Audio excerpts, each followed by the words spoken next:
সলিল চৌধুরীর কথায় ও সুরে হেমন্ত মুখোপাধ্যায়ের গাওয়া গানে তাকে প্রণাম জানাচ্ছি। ভালো লাগলে লাইক, কমেন্টস, শেয়ার, ফলো এবং সাবস্ক্রাইব করবেন।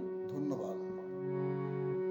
আমায় প্রশ্ন করে নীল ধ্রুব তারায়, আর কত কাল আমি রব দিশাহারা, রব দিশাহারা। জবাব কিছুই তার দিতে পারি নাই, শুধু কত খুঁজে কেটে গেল এ জীবন সারা, এ জীবন সারা।